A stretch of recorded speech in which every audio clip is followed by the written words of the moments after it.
محترم ناظرین السلام علیکم۔ شادی کے پہلے 3 سال میں نے سکون کی زندگی گزاری تھی، لیکن یہ سکون کم عرصے کے لیے تھا۔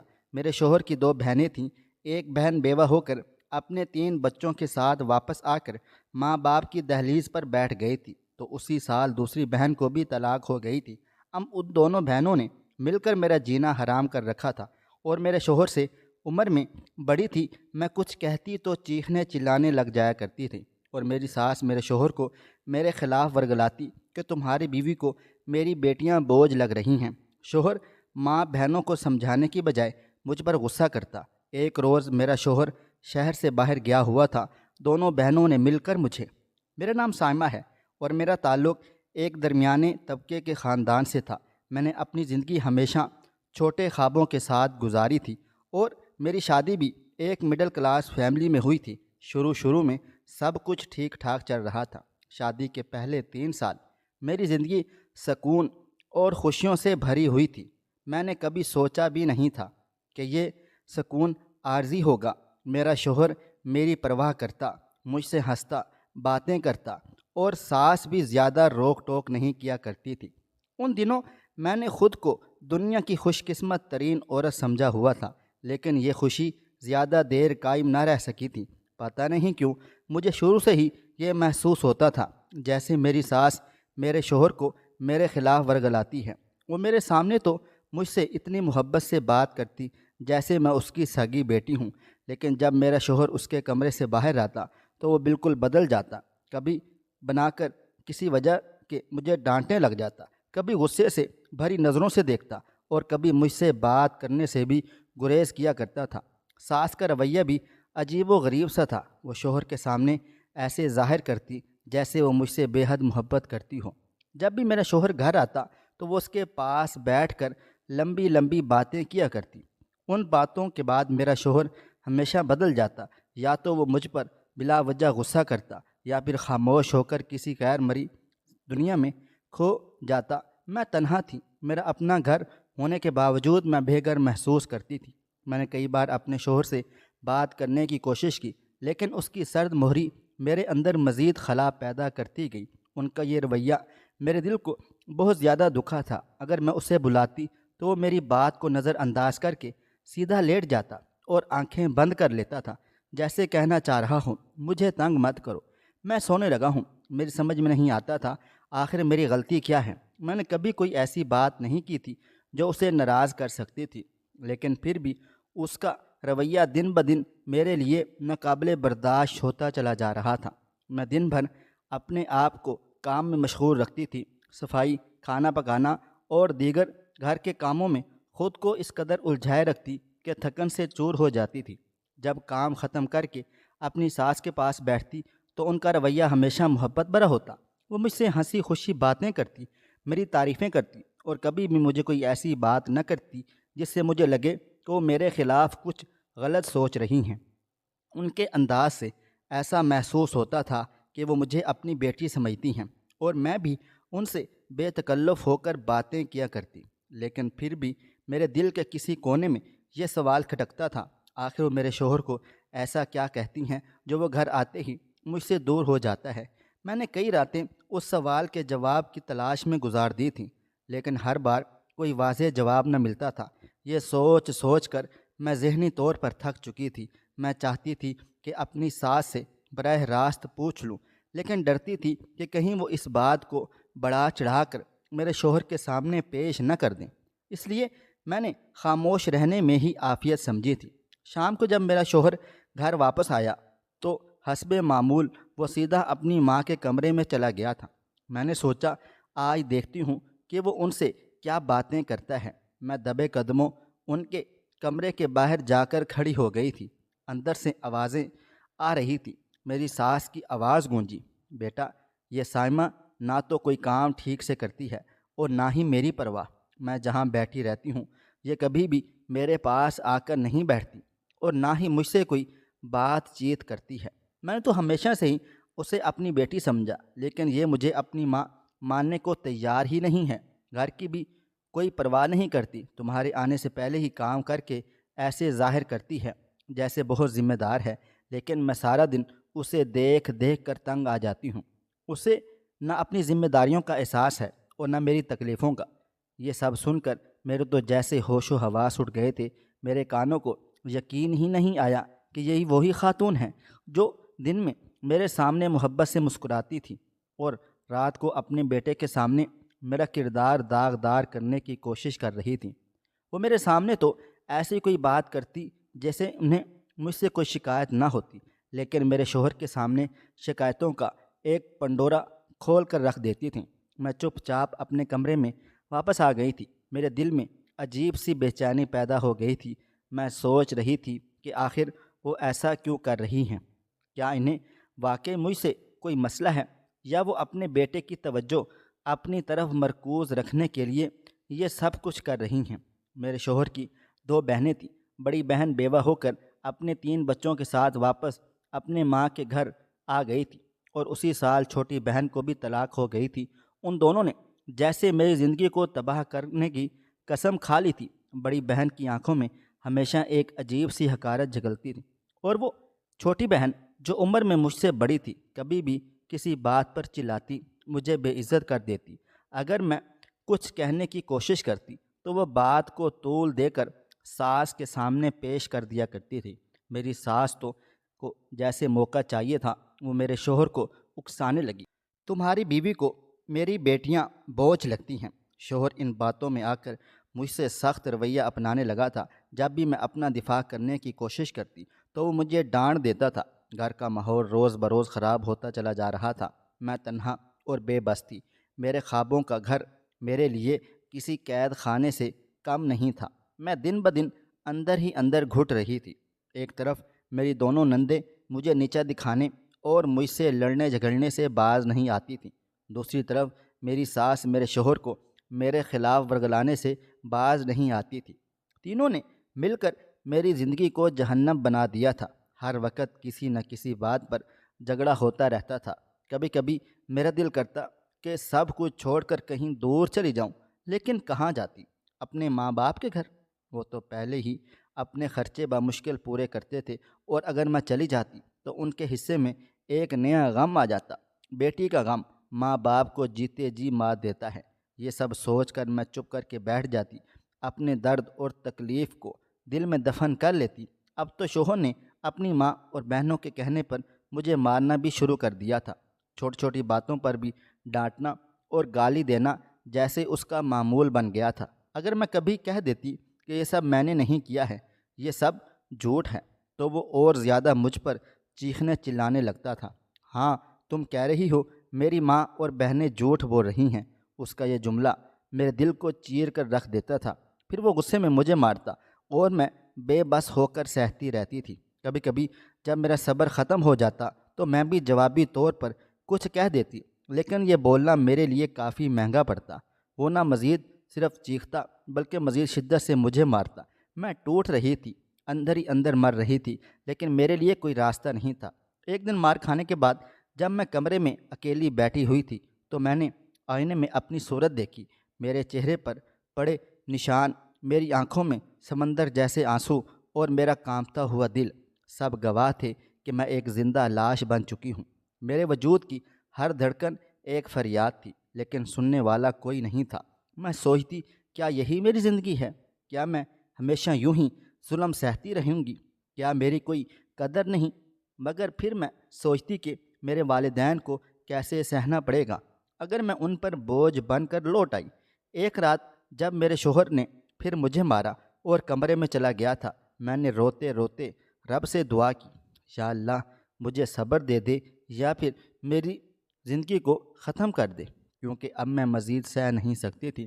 میرے اندر کی خاموشی چیختی مجھے دن بدن ختم کر رہی تھی۔ میرے اندر کی عورت مر چکی تھی اور اب صرف ایک سایہ باقی تھا جو اپنی زندگی کو گھسیٹ رہا تھا۔ لیکن شاید اللہ تعالیٰ نے ابھی میری آزمائی ختم نہیں کی تھی، وہ مجھے اور آزمانا چاہتا تھا۔ مجھے کبھی کبھی ایسا محسوس ہوتا کہ میں ایک قید خانے میں ہوں جہاں کوئی سننے والا نہیں ہے۔ یہ واقعہ ایسا تھا کہ میں آج تک نہیں بھول پائی تھی۔ وہ دن میری زندگی کا سب سے کٹھن دن تھا۔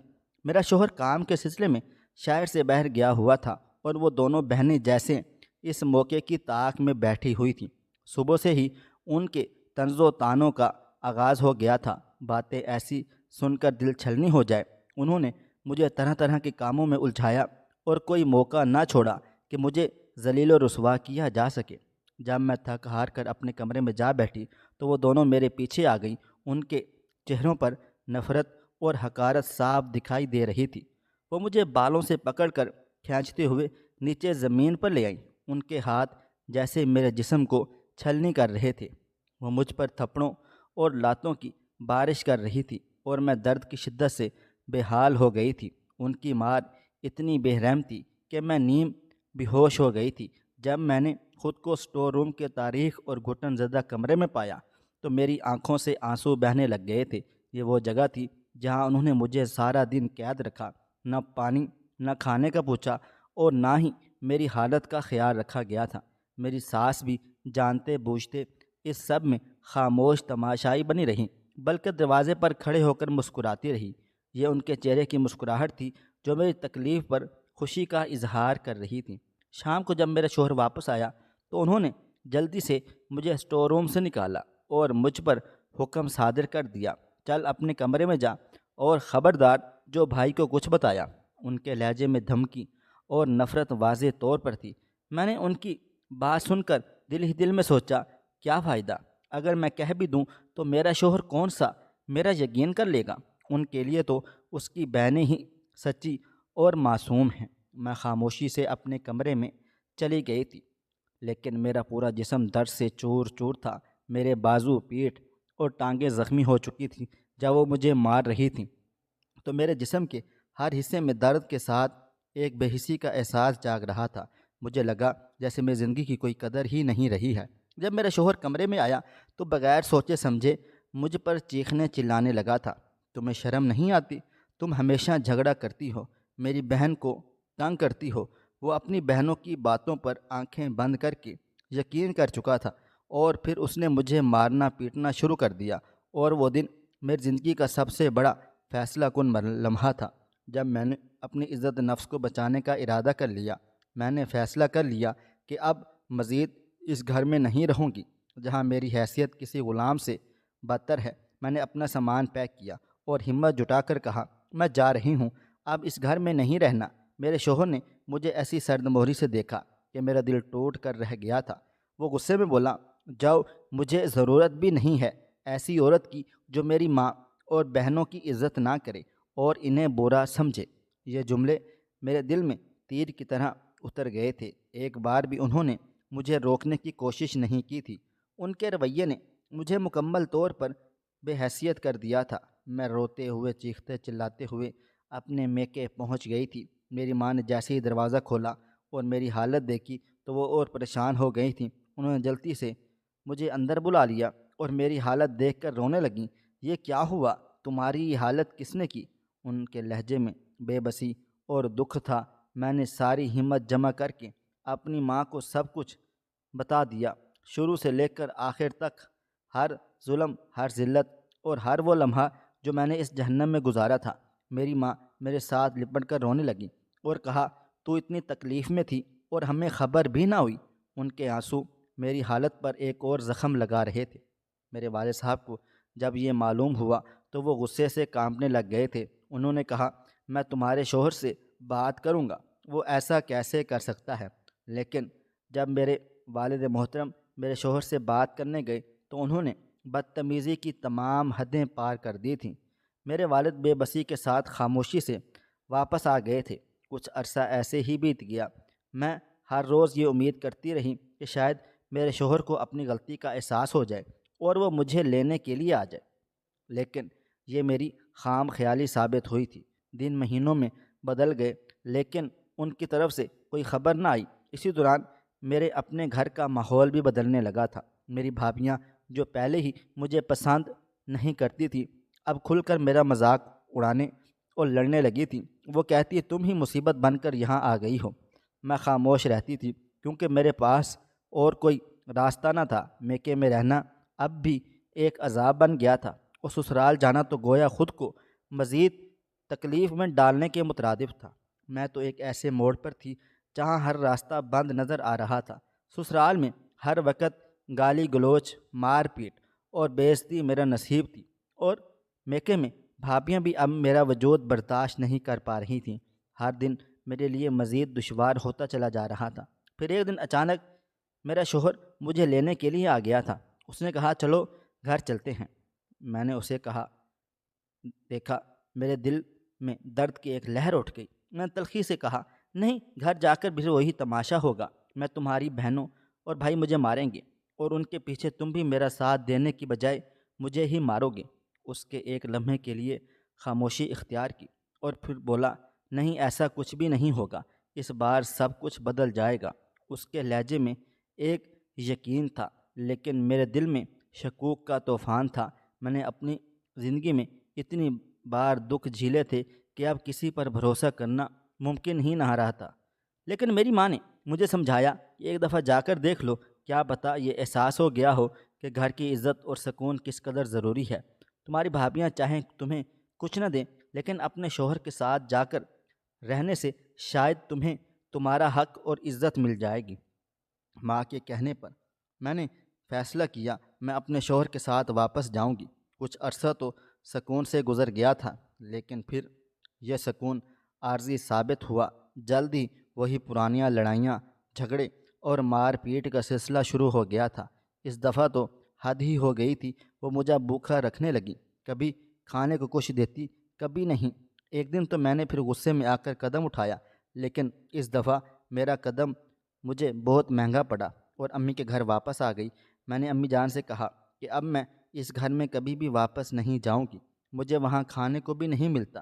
میری ماں مجھے سمجھانے لگی ادھر کہاں رہو گی، تمہیں تمہاری بھابھیوں کا تو پتہ ہے، وہ تو تمہیں برداشت نہیں کریں گی۔ میں نے جواب دیا چاہے جو مرضی ہو جائے، لیکن میں اب وہاں ہرگز بھی نہیں جاؤں گی۔ میں ضد پر آ گئی تھی اور اپنی بات پر قائم رہی۔ بھابھی اور بی بی نے بھی جیسے ٹھان لیا تھا مجھے گھر میں رہنے نہیں دینا۔ اس دفعہ بھی جب میرے کافی عرصہ گزرا تو میرا شوہر مجھے لینے کے لیے نہیں آیا۔ میرے والد صاحب کو فکر ہوئی تو وہ ایک دفعہ پھر میرے شوہر کے گھر گئے۔ وہاں پہنچ کر ان سے کہا گیا کہ بہت جلد آپ کو طلاق کے کاغذات مل جائیں گے۔ یہ سنتے ہی میرے والد صاحب صدمے میں گھر واپس آ گئے اور خاموشی سے بیٹھ گئے تھے۔ میں نے کئی بار پوچھا ابو جان کیا ہوا ہے، آپ اتنے پریشان کیوں ہیں، لیکن انہوں نے کوئی جواب نہ دیا تھا۔ جب میری ماں ان کے قریب گئی اور ان کی خاموشی کی وجہ پوچھی تو انہوں نے بتایا کہ وہ لوگ سائمہ کو طلاق دے رہے ہیں۔ یہ سن کر میری ماں بھی رونے لگ گئی تھی۔ اس دفعہ میری ماں میرے پاس آئی اور ایک دفعہ میرے شوہر اپنے شوہر سے بات کر کے دیکھ لو، شاید وہ کچھ سمجھ جائے، نہیں تو تمہارے ماتھے پہ یہ طلاق کا دھبا لگ جائے گا جس سے تمہیں معاشرے میں کوئی بھی قبول نہیں کرے گا۔ تو بے ساختہ میرے آنسو نکلے اور کہا میرا کیا قصور ہے جو مجھے ہی ذلیل و رسوا کیا جائے گا، میری تو کوئی غلطی بھی نہیں ہے، میں نے تو ہمیشہ سمجھوتہ کرنے کی کوشش کی ہے۔ اس طرح کتنا عرصہ وہاں مار پیٹ کے ساتھ رہتی رہی، لیکن اب میری بس ہو گئی ہے۔ کیا میں انسان نہیں ہوں؟ مجھے بھی درد ہوتا ہے۔ میری ماں روتے ہوئے کہنے لگی لیکن بیٹا یہاں بھی کہاں رہو گی، ادھر بھی تمہیں تانے ہی ملیں گے۔ میں چپ کر گئی اور اپنی ماں کے کہنے پہ ایک دفعہ اپنے شوہر سے بات کرنے کا سوچا۔ میں نے اپنے شوہر کو کال کی تو انہوں نے میری کال کاٹ دی۔ میں نے پھر سے کوشش کی، اس بار انہوں نے فون اٹھا لیا اور کہا اب کیا تکلیف ہے، کیوں تنگ کر رہی ہو؟ میں نے کہا کہ آپ میری ایک دفعہ بات سن لیں، میں آپ سے ملنا چاہتی ہوں اکیلے میں۔ انہوں نے کہا کوئی ضرورت بھی نہیں ہے، میں تجھ سے نہیں ملنا چاہتا ہوں، اب صرف طلاق کے کاغذات ہی تمہیں حصے میں آ جائیں گے اور بس۔ میں نے کہا نہیں نہیں، آپ پلیز ایک دفعہ میری بات کو سن لیں، اس کے بعد آپ فیصلہ کر لینا۔ وہ کچھ سوچتے ہوئے چپ کر گئے تھے اور کہا چلو ٹھیک ہے۔ انہوں نے اپنے گھر میں بلا لیا اور شام کو جب وہ گھر آئے تو میں نے ان سے بات کی اور کہا میرا کوئی بھی قصور نہیں ہے، ہمیشہ آپ کی بہنوں اور ماں نے ہی مجھے برا بنا دیا ہے۔ آپ خود سوچیں، جس دن آپ گھر ہوتے ہیں اس دن کوئی لڑائی کیوں نہیں ہوتی؟ اگر میں نے لڑائی کر دی ہوتی یا کچھ کہنا ہوتا تو اس دن بھی کیا کرتی نا، لیکن اس دن گھر میں سکون کیوں ہوتا تھا؟ میرا شوہر کہنے لگا تم دکھاوے کے لیے کرتی ہوگی، میرے لیے میرے سامنے بہت اچھے بننے کا دکھاوا کرتی ہو، اس لیے تم اس دن نہیں الجھتی ہوگی۔ یہ سن کر میں ان کی طرف دیکھنے لگ گئی تھی۔ میں نے سوچا ان کی آنکھوں میں تو ان کی بہنوں اور ماں کے پیار کی پٹی بندھی ہوئی ہے۔ یہ مجھے میرا حق کبھی نہیں دیں گے اور نہ ہی میرا ساتھ دیں گے۔ میں چپ کر گئی تھی۔ میں نے کہا اچھا چلو ٹھیک ہے، تو آپ مجھے الگ گھر میں رکھ لیں، تو پھر تو لڑائی بھی نہیں ہوگی۔ انہوں نے کہا نہیں، میں اپنی ماں اور بہنوں سے علیحدہ نہیں رہ سکتا ہوں، تو میں یہاں رہنا ادھر ہی رہو، نہیں تو تمہیں آزادی مل جائے گی۔ میں چپ کر گئی تھی اور میرے شوہر اٹھ کر چلے گئے تھے۔ میں کسی بھی فیصلے پر اب پہنچ نہیں پا رہی تھی کہ کیا کروں اور کیا نہ کروں۔ میری ماں بھی خاموش ہو تھی۔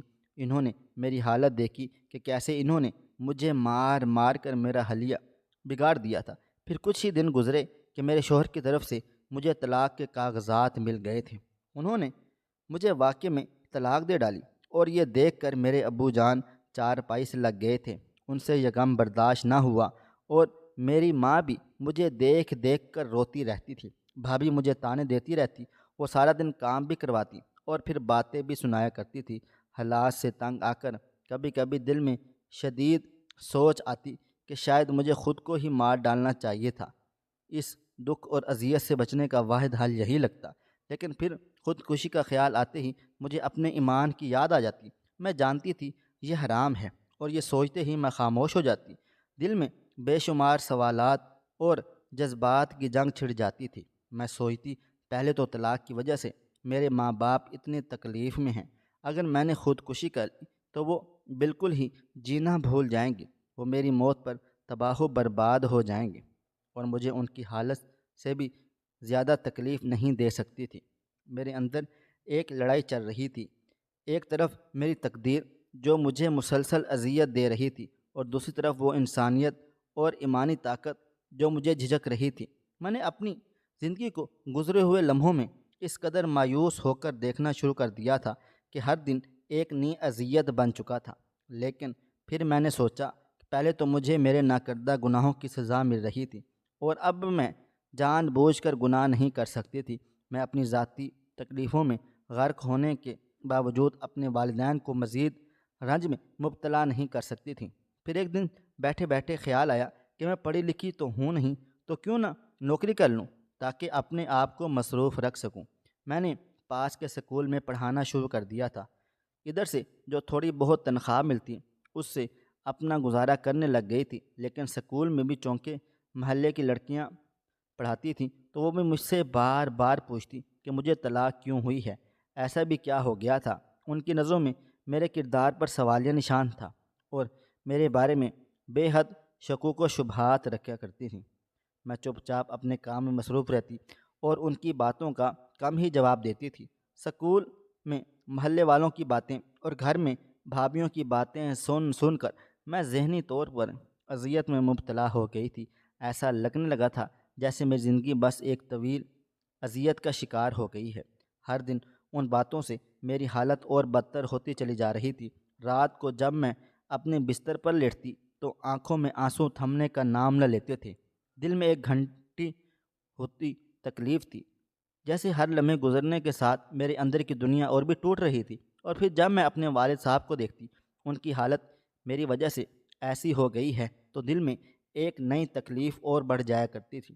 میں سوچتی تھی یہ سب میری بدقسمتی کا نتیجہ ہے کہ میری وجہ سے میری والدہ اور والد دونوں اذیت کا شکار ہو گئے ہیں۔ میں ان کے چہرے پر جو دکھ تھا وہ میری روح تک پہنچتا تھا اور دل میں ایک احساس ہوتا کہ میں ان کے لیے کچھ نہیں کر پائی۔ اس اذیت میں ہر دن ایک نئی چوٹ لگتی تھی اور ان سب باتوں کی وجہ سے میری خود اعتمادی بھی چلی گئی تھی اور میں ہر لمحہ یہ سوچتی رہتی تھی کہ میں کتنی بدقسمت ہوں جو نہ صرف اپنے والدین کی اذیت کا باعث ہوں بلکہ خود بھی اپنی زندگی کی خوشیوں سے دور ہو چکی ہوں۔ لیکن ایک دن جیسے خدا نے میری سن لی ہو، میرے محلے کی ایک اماں میرے لیے رشتہ لے کر آئیں۔ کہنے لگیں اس آدمی کا ایک بچہ بھی ہے، بیوی اس کی انتقال کر گئی ہے اور اسے بچہ سنبھالنے کے لیے ایک عورت کی ضرورت ہے اور وہ شادی کرنا چاہتا ہے۔ یہ سن کر ماں جی نے کہا ٹھیک ہے، آپ مجھے وہ رشتہ دکھا دیں، اور اس طرح سے میری دوسری شادی ہو گئی تھی۔ جب رخصت ہو کر اس نئے گھر میں چلی گئی تو دل میں یہی ڈر تھا کہ پتہ نہیں وہاں میرے ساتھ کیسا سلوک ہوگا، کیا مجھے وہاں سکون ملے گا یا میری تقدیر نے اور زیادہ دکھ درد لکھا ہوا ہے۔ لیکن پھر اللہ تعالیٰ نے میری سن لی اور مجھے میرے صبر کا پھل دے دیا تھا۔ اس نئے گھر میں میں نے سکون پایا۔ ادھر کوئی ساس نند والا جھمیلا نہیں تھا، کیونکہ میرے دوسرے شوہر کے والدین وفات پا چکے تھے۔ ایک بہن تھی جو شادی شدہ تھی اور وہ اپنے میاں کے ساتھ دوسرے ملک میں رہتی تھی، وہ 2 یا 3 سال بعد ہی آتی تھی۔ اس کے علاوہ میرے شوہر کا پورا خاندان بہت زیادہ دور تھا اور ہم دونوں کی زندگیوں میں زیادہ مداخلت نہیں کرتا تھا۔ مجھے آزادی کا احساس تھا اور میں اپنی زندگی کو اپنے طریقے سے گزارنے کی کوشش کرتی تھی۔ شوہر بھی اتنی روک ٹوک والا نہیں تھا اور وہ میری ہر چیز کا خیال رکھتا تھا، میری ہر ضرورت پوری کیا کرتا تھا۔ مجھے ایسا لگنے لگا جیسے میں دھوپ سے نکل کر ٹھنڈی ٹھنڈی چھاؤں میں آ گئی ہوں۔ اس کی محبت اور خیال رکھنے کی وجہ سے مجھے ایک پرسکون کا احساس ہوتا اور جو پہلے کبھی بھی نہیں ہوا تھا۔ وہ میری سب باتوں کو دھیان سے سنتا اور میری خوشی کے لیے ہر ممکن کوشش کرتا تھا۔ جب بھی کوئی مسئلہ آتا تو وہ میری حمایت کرتا اور مجھے کبھی تنہا محسوس نہیں ہونے دیتا تھا۔ ایسا لگتا تھا جیسے زندگی کی ہر پریشانی نے مجھے چھوڑ دیا ہو اور میں صرف اس کے ساتھ خوشی میں غم کو بھی بھول چکی ہوں، اور دل کی تو ٹوٹ پھوٹ تھی وہ مکمل ہو گئی تھی۔ میرے شوہر کا بیٹا، جسے میں نے اپنا بیٹا بنا کر پالا پوسا، وہ بھی مجھ سے بہت محبت کرنے لگا۔ میں نے اسے اپنی دعاؤں اور محبت سے سنوارا اور وہ مجھے اپنی ماں کی طرح عزت دینے لگا تھا۔ میرا شوہر بھی مجھ سے بہت خوش تھا۔ میری آنکھوں میں وہ چمک تھی جو پہلے کبھی نہیں تھی۔ مجھے ایسا لگا جیسے میری زندگی کا غم ختم ہو چکا ہے اور میں ایک نئی زندگی کے سفر پر گامزن ہو گیا ہوں۔ مجھے اپنی گھر میں دیکھ کر میری سب باتوں کو دھیان سے سنتا اور میری خوشی کے لیے ہر ممکن کوشش کرتا۔ جب بھی کوئی مسئلہ مسائل آتا تو میری حمایت کرتا اور مجھے کبھی تنہا محسوس نہیں ہونے دیتا تھا۔ ایسا لگتا تھا جیسے زندگی کی ہر پریشانی نے مجھے چھوڑ دیا ہو اور میں صرف اس کے ساتھ خوشی میں غم کو بھی بھول چکی ہوں، اور دل کی جو ٹوٹ پھوٹ تھی وہ بھی مکمل ہو گئی تھی۔ میرے شوہر کا بیٹا میں نے اپنا پالا، وہ مجھ سے محبت کرنے لگا۔ میں نے اسے اپنی دعاؤں اور محبت سے سنوارا اور وہ مجھے اپنی ماں کی طرح عزت دینے لگا تھا۔ میرا شوہر مجھ سے بہت خوش تھا، راضی تھا اور میری آنکھوں میں وہ چمک تھی جو پہلے کبھی بھی نہیں تھی۔ مجھے ایسے لگا جیسے میری زندگی کا غم ختم ہو چکا تھا اور میں ایک نئی زندگی کے سفر پر گامزن ہو گیا ہوں۔ مجھے اپنے گھر میں دیکھ کر میرے والدین کی طبیعت میں سدھار آنے لگ گیا تھا اور مجھے سکون میں دیکھ کر ان کے چہرے پر اور بھی سکون اتر آیا تھا۔ وہ بالکل صحت یاب ہو چکے تھے۔ میری امی جان بھی مجھے دیکھ کر خوش ہو گئی اور میری خوشیوں کو قائم رکھنے کے لیے دعائیں کرتی رہیں۔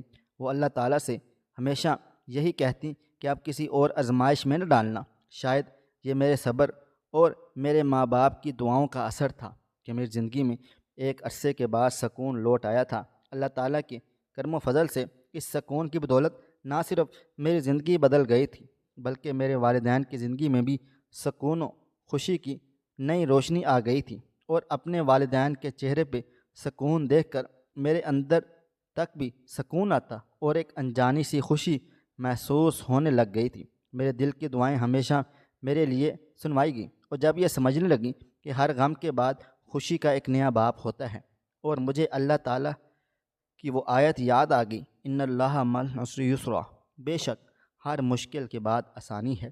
یوں میری زندگی سکون سے گزرنے لگی اور میں نے سیکھا کہ صبر اور ایمان سے زندگی کے حالات بدل سکتے ہیں۔ ہمیں کبھی بھی ہمت نہیں ہارنی چاہیے اور نہ ہی کوئی غلط راستے پر چلنا چاہیے، اور ہمیشہ اللہ تعالیٰ پر بھروسہ رکھنا چاہیے۔ ہمیں یہ یقین ہونا چاہیے کہ صرف وہی ہماری مدد کر سکتا ہے، اس کے سوا اور کوئی مددگار نہیں ہے۔ وہ ہمیں کبھی بھی اکیلا نہیں چھوڑتا اور ہمیشہ ہمارے ساتھ رہتا ہے۔ یہ تو ہم ہی ہیں جو اپنی خوشیوں میں اسے بھول جاتے ہیں، لیکن وہ ہر دکھ تکلیف میں ہمارے ساتھ رہتا ہے۔ زندگی کے سفر میں خوشیاں اور غم ساتھ ساتھ ہوتے ہیں۔ اللہ تعالیٰ اپنے بندے کو خوشی دے کر بھی آزماتا ہے اور غم اور تکلیف دے کر بھی۔ اس طرح کچھ خوشیاں مومن کو عاجز بنا دیتی ہیں اور کچھ تکلیفیں ایسی بھی ہوتی ہیں جو انسان کو صابر بنا دیتی ہیں، اور صبر کرنے والوں کا شمار اللہ تعالیٰ کے پسندیدہ لوگوں میں سے ہوتا ہے۔ اس سے ثابت ہوتا ہے کہ کچھ تکلیفیں اذیتیں دینے کے لیے نہیں ہوتیں۔ ہر مشکل اور تکلیف در حقیقت انسان کا امتحان ہوتا ہے اور اسے ان تکلیفوں سے سیکھنے کا موقع ملتا ہے۔ کچھ مشکلات ایسی ہوتی ہیں جو ہماری صبر اور استقامت کو بڑھا دیتی ہیں۔ ان تکلیفوں کو برداشت اور صبر کر کے انسان مضبوطی حاصل کرتا ہے۔ یہ ان کی آنے والی زندگی کے لیے ایک ٹریننگ ہوتی ہے، اور کیونکہ اللہ تعالیٰ صبر کرنے والوں کو پسند کرتا ہے تو ان کے روز و شب میں بہترین برکت ڈال دی جاتی ہے اور ان کی آنے والی زندگی ایک روشن نمونہ بن جاتی ہے۔ ہمارے پاس صبر کی کچھ عظیم مثالیں موجود ہیں، جیسا کہ حضرت یوسف علیہ السلام کی کہانی ہمیں یہ پیغام دیتی ہے کہ صبر اور ایمان کے ساتھ ہر تکلیف کا سامنا کیا جا سکتا ہے۔ وہ مشکلات اور تکلیفوں کا سامنا کرتے ہیں لیکن صابر و شکر رہتے ہیں اور ایمان کا دامن بھی نہیں چھوڑتے۔ اسی طرح حضرت ایوب علیہ السلام کی داستان بھی صبر کی ایک روشن مثال ہے۔ انہوں نے اپنی زندگی میں بیماری اور مشکلات کا تحمل اور صبر سے سامنا کیا، جس کے نتیجے میں ان کی زندگی رحمت الہی سے منور ہوئی۔ حضرت ابراہیم علیہ السلام اور ان کے بیٹے حضرت اسماعیل علیہ السلام کی قربانی کی کہانی تو رہتی دنیا تک صبر اور استقامت کی ایک زندہ و جاوید مثال ہے۔ یہ واقعات رہتی دنیا تک انسانوں کو ایمان اور صبر کی تعلیم دینے کے لیے استعمال ہوتے رہیں گے، تاکہ انسان مشکلات کا سامنا کرتے وقت اپنے ایمان کو مضبوط رکھے اور صبر و شکر کا مظاہرہ کر سکے۔ انسان خود سے مخاطب ہونے لگے تو دوسروں سے خاموشی اختیار کر لیتا ہے۔ خدا کے نزدیک بہترین دوست وہ بھی ہے جو اپنے دوست کا خیر خواہ ہو۔ صبر بھی رنگ لاتا ہے اور غصہ بھی، مگر صبر کے رنگوں سے زندگی حسین و جمیل ہو جاتی ہے اور غصے کا رنگ محبت کے ہر رنگ کو نگل جاتا ہے۔ کامیابی حاصل کرنے کے لیے بے شک اپنی رفتار سست کر لیں، لیکن کبھی بھی واپس نہ مڑیں۔ دنیا کی تمام تر آسائشات اور ہر چیز بآسانی ملنے کے باوجود بھی ہمیں سکون نہیں ملتا۔ اس کے لیے بھی ہم دریاؤں، سمندروں اور جھیل کنارے بیٹھنا چاہتے ہیں، لیکن جو اصل سکون اپنے والدین کے چہروں پہ مسکراہٹ، مخلص دوستوں کے ساتھ کچھ وقت گزارنے اور سب سے افضل اس پاک ذات کے سامنے سر جھکانے اور اس کی خلق کی خدمت میں ہے، وہ دنیا کے کسی کنارے میں بھی نہیں۔ خواہش صرف اتنی ہے کہ کچھ الفاظ لکھوں جس سے کوئی گمراہی کے راستے پہ جاتے جاتے رک جائے، اور نہ بھی رکے تو سوچ میں ضرور پڑ جائے۔ پیارے دوستو، امید کرتا ہوں کہ آپ کو یہ ہماری کہانی پسند آئی ہوگی۔